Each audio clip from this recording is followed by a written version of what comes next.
we come to the fourth month. You notice the name of the fourth month. Can anyone pronounce that for me? Tammuz.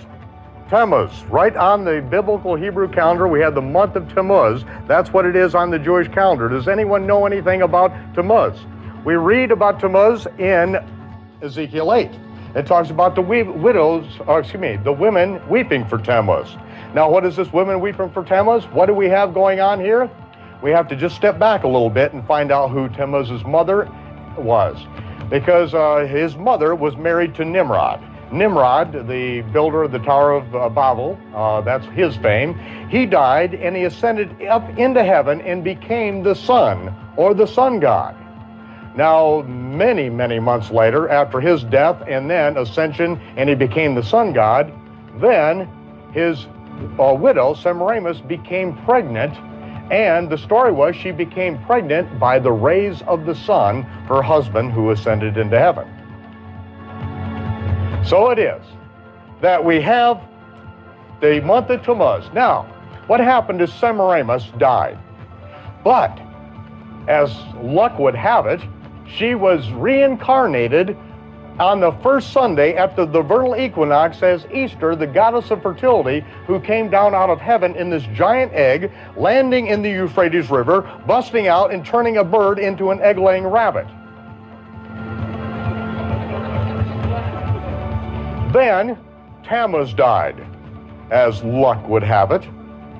You do use the word facetiously, because he died by being gored by a wild boar in his 40th year. And so, from then on, after his death, he was worshipped by setting aside one day of weeping for Tammuz for each year of his life.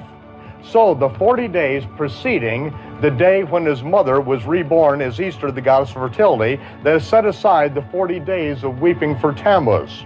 Now I think it's called Lent. And then on Easter Sunday, then they kill the wild boar that killed Tammuz and eat ham on Easter Sunday. This is the sick sun god perversion that Israel got into, and God says it's an abomination. It's utterly detestable, repugnant, and putrid. The word abomination, one of the strongest words in the entire Hebrew language. And of course, we see that same thing has been adopted by the Christian Gentile church, and they think it's in worship of the true God. It is not. It is utterly detestable to the true God, and he said, do not learn the way of the heathen. Do not learn how they serve their gods. Do it and say you're doing it for me. It's an abomination. So those who would say, well, it doesn't mean that to me, well, it really doesn't matter what it means to you. We don't worship you. We worship the true God. And if he says it's an abomination, then it's an what? Abomination. Just pure and simple. Now, I don't know too many people who nowadays would believe that story, especially if your daughter tried to tell it to you. But this was the story, that she became pregnant with the rays of the sun.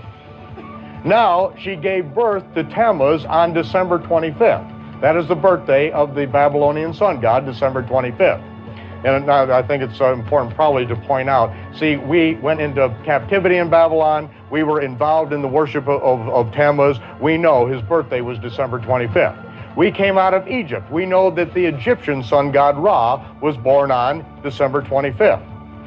The Romans hung us on the cross, which was the sign of the Roman sun god Mithra, who was born on December 25th. They sacrificed Jews to their sun god Mithra, born on December 25th. And Antiochus Epiphanes came into Jerusalem, slaughtered a pig on the altar in 168 BC, and set up a statue of Zeus, the Greek sun god, on December 25th, his birthday. Now, there's one day I will guarantee you that Jesus of Nazareth was not born. It's December 25th. That's why if Western Gentile Christians attempt to try to witness to Jews and they have Jesus dressed up in a bunch of pagan sun god garments, then don't blame them if they don't believe it, because you've got them dressed up looking like a pagan sun god. They're not supposed to be worshiping pagan sun gods, and don't dress Jesus up like that. He was born on Tishri 15, and if you can't celebrate his birthday on the right date, then don't celebrate any pagan sun god's birthday.